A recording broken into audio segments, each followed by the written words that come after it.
Picture this. It's a scorching summer day in ancient Rome. The air crackles with anticipation. Thousands upon thousands of people are converging on a colossal stone amphitheater. This is the Colosseum, the heart of Roman entertainment, a symbol of the empire's power and glory. Even today, centuries after its construction, the Colosseum stands as one of the world's most recognizable landmarks. Its crumbling arches and weathered stones whisper tales of a bygone era. They tell stories of gladiatorial combat, wild animal hunts, and even mock naval battles. These spectacles, brutal as they were, captivated the Roman populace. The Colosseum is a testament to the architectural genius of the Romans. It is a lasting monument to their innovative spirit. In this essay, we will journey back in time. We will explore the history of this iconic arena. We'll delve into the stories it tells, from the roar of the crowds to the clash of steel in the arena. Get ready to uncover the secrets of the Roman Colosseum. Prepare to be amazed by its grandeur and intrigue. Our story begins in the tumultuous year of 69 AD. Rome was reeling from civil war. The infamous Emperor Nero had just died. In his place rose Vespasian, a no-nonsense general who ushered in the Flavian dynasty. Vespasian was determined to restore order and unity to Rome. He set about consolidating his power and winning the favor of the people. One of his most ambitious projects was the construction of a grand amphitheater. This amphitheater would entertain the masses and serve as a symbol of his reign. This was no ordinary arena. I envisioned a structure of unprecedented size and magnificence. I chose a prime location in the heart of Rome, on the grounds of Nero's former palace. The symbolism was clear, replacing the excesses of the past with something grander and more enduring.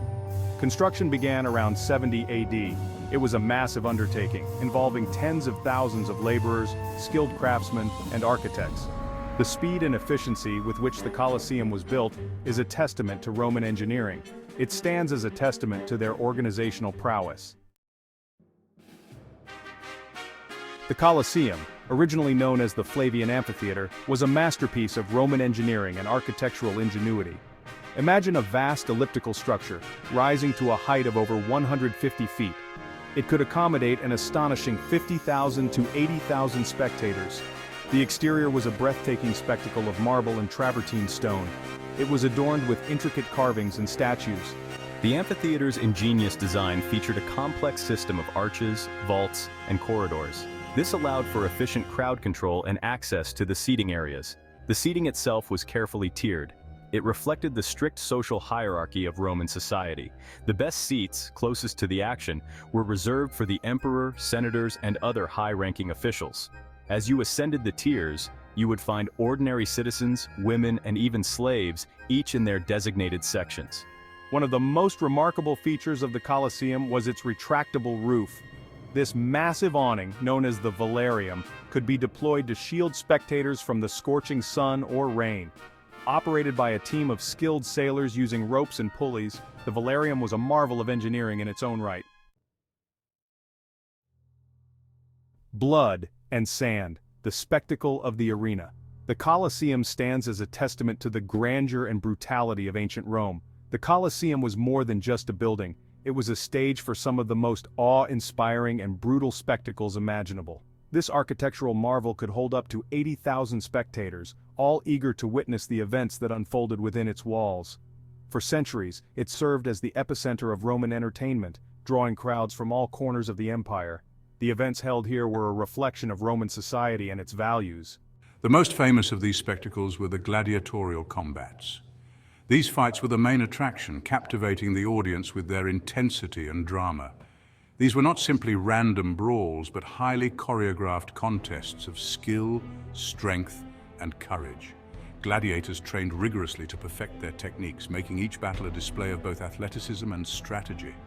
Gladiators, often slaves or prisoners of war, were trained in specialized fighting schools.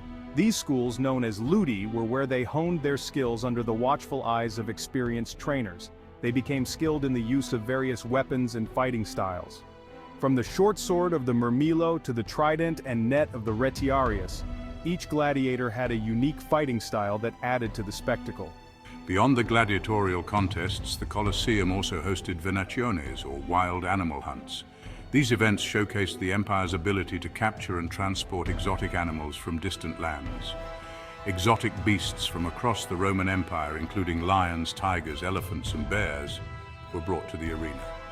These animals were pitted against each other or against human hunters, creating a thrilling and dangerous spectacle. They provided thrilling and often gruesome entertainment for the masses. The sight of these majestic creatures in combat was both awe-inspiring and terrifying. Perhaps the most ambitious spectacles were the naumachii, or mock naval battles. The arena floor could be flooded to create a miniature lake. This engineering feat allowed for the recreation of famous naval battles, complete with ships and sailors. Specially trained gladiators would then engage in realistic naval combat, complete with warships, ramming, and hand-to-hand fighting. These battles were a testament to Roman ingenuity and their love for grand displays. These spectacles were designed not only to entertain but also to awe and intimidate. They served as a potent reminder of the power and reach of Rome. The grandeur of these events was a reflection of the empire's might and its ability to control both man and beast. The emperor, by sponsoring these games, could demonstrate his generosity and reinforce his connection to the people. These events were not just about entertainment, they were a tool for political propaganda, showcasing the emperor's power and benevolence. Gladiators, heroes of the Colosseum. These men and sometimes women were the warriors who fought for their lives and glory in the grand arenas of ancient Rome. The gladiators, those who lived and often died by the sword in the Colosseum, occupy a unique and complex place in Roman history. They were not just fighters. They were symbols of strength, endurance, and the human spirit's resilience. They were, in many ways, the superstars of their time. Their battles were the main events, drawing crowds from all over the empire to witness their prowess and bravery. Their bravery, skill, and charisma made them objects of both admiration and fascination. People idolized them, and their stories were told and retold, becoming legends in their own right. Crowds cheered their names, and their exploits were immortalized in mosaics, graffiti, and even poetry. The walls of Rome were adorned with their images, and their names echoed through the ages. The life of a gladiator was a harsh and dangerous one. It was a life filled with pain, struggle, and the ever-present shadow of death. They endured grueling training regimes, strict discipline, and the constant threat of death or serious injury. Every day was a battle for survival, both in and out of the arena. However, despite these hardships, many gladiators found a sense of purpose and even glory in the arena. The roar of the crowd, the thrill of combat, and the chance to prove themselves drove them forward. Victory in the Colosseum could bring fame, fortune, and even freedom. For some, it was a path to a better life, a chance to rise above their circumstances. A skilled gladiator could earn a considerable sum of money, win his freedom, or even become a crowd favorite.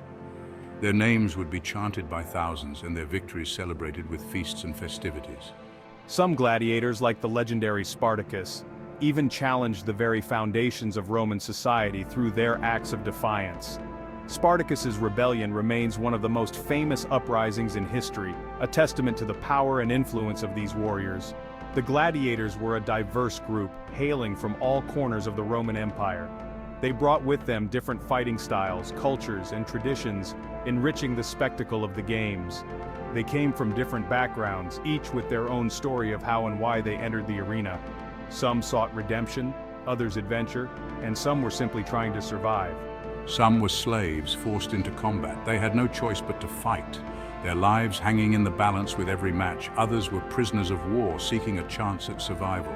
For them, the arena was a battlefield where they could earn their freedom or meet their end. Still others were free men who chose the gladiator's life for the fame, fortune, or the sheer thrill of it. They were adventurers, thrill seekers, and those who sought to carve their names into history through their deeds in the arena. The roar of the crowd, a day at the games. Imagine yourself transported back in time to a typical day at the Colosseum, where the grandeur of ancient Rome comes alive.